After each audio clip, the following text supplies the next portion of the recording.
We are back today with our circumference measurements. There are 9 locations that we're going to go through today. This is Kristen. She's going to be helping us out with the measurements. So the first 2 that we're going to do, we've already done for our waist to hip ratio assessment. So that is our upper abdominal, also called the waist. I'm going to have Kristen put her arms across her chest. I'm going to stand here, look for the narrowest part between the belly button and the xiphoid process. I'm going to reach around from the side, making sure that I'm in centimeters, and that this line is parallel to the floor, that I don't have too much tension on it here, but not enough to where I'm slacking. So you want to make sure you look from the right side to the left side. This is easy if you have a client with like a tank top on or a t-shirt for that to get stuck in there. So make sure that's not the case. I'm going to make a line here with my pen, so then I'm on the same spot the next time that I go through. So you're going to do all 9, and then you go back through and do all 9 again.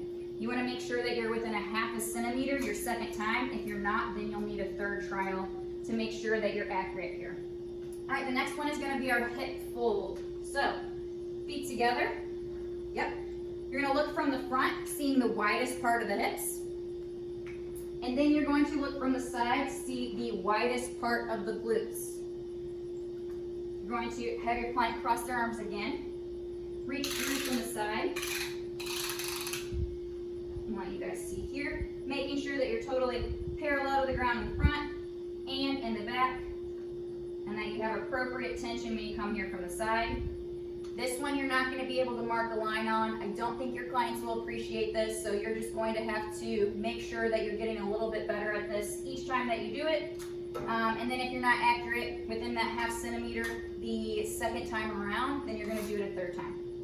This is also going to be dependent upon material. So a lot of leggings that are slicker, the tape's going to slide a little bit more. So if you have a preference for your client, I would say have them wear looser shorts. It's not going to slide as much as it will on like a spandex type material. All right, and then the next one is our mid-abdominal. So this one's easy. It's right over the belly button. I'm going to have Kristen turn and face you guys. Reach through again. This one you don't have to make a mark because the belly button should stay in the same place every time. All right, parallel to the floor, all the way around the back, measuring from the side again, good appropriate tension, okay? And then the neck, I'm gonna have Kristen face that way again. She can relax. So this one you want perpendicular to the long axis. So if this is Kristen's neck, she's got a really good posture. If someone had a forward neck like this, the perpendicular part would come a little bit more of a diagonal, but it's still making a perfect X there. So I'm going to reach through on this one. And this is going to be, reach around, right below the Adam's apple for males. Females don't have one, fun fact. Okay, appropriate tension. I'm going to make my mark super tiny so she doesn't have a bunch of cool tattoos.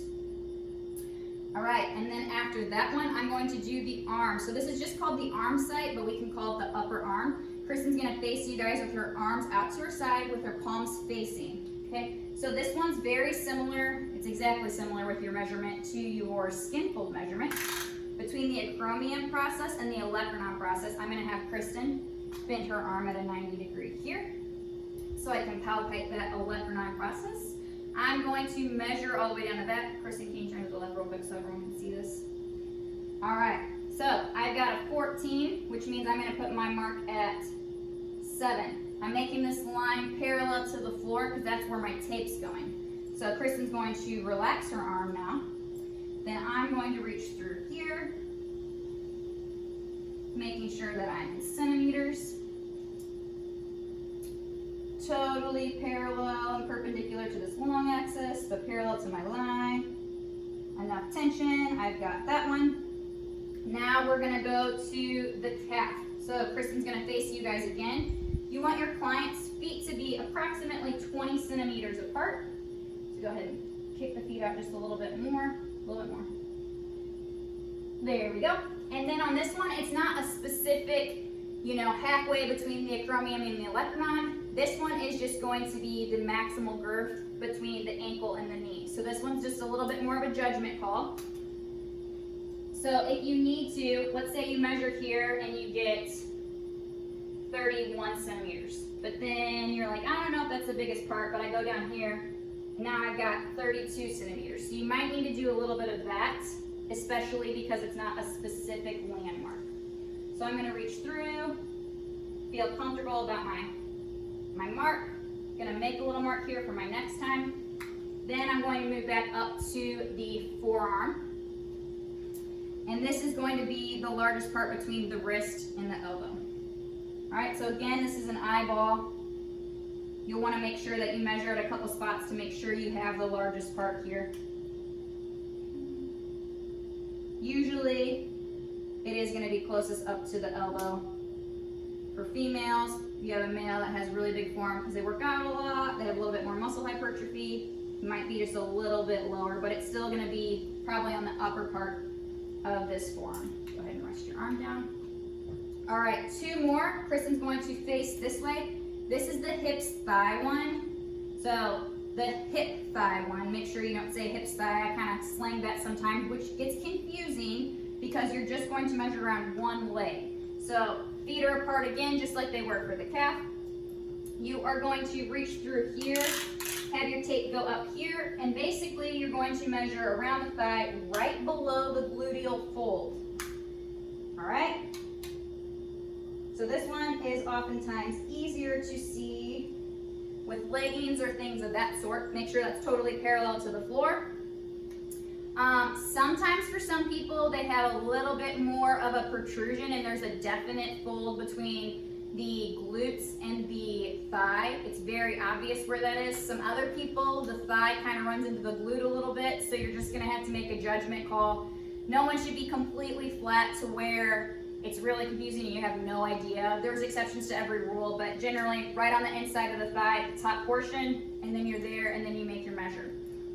All right, and this is the last one. I'm going to have Kristen put her right leg up here. So you measure this with 90 degrees. If you have an elderly client, you are going to make sure that they have the stability and balance to be able to reach their foot up here. Otherwise, you're gonna have to make a skill for this. But you're going to make sure you have the 0 here at the inguinal fold. Can you cross your arms, please? Inguinal fold, right, that hip crease there. Then I'm going to measure to the top of the kneecap. I've got a 14. So I'm going to make my line here. Kristen is going to relax her leg.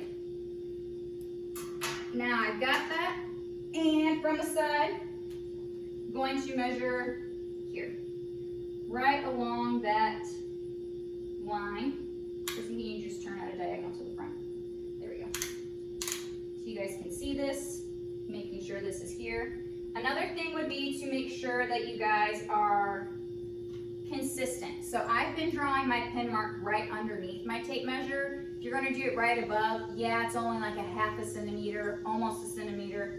But you want to be as accurate as possible, because if you start working with the client and you maybe are off a half a centimeter or a centimeter just because you're not fully confident and comfortable, and it's up versus down, or maybe it's down this week and then up next week, and it's just so much fluctuation and confusion, they're not going to be super happy with that. So make sure that you're practicing, and even though it looks like a super easy skill, it does take some practice.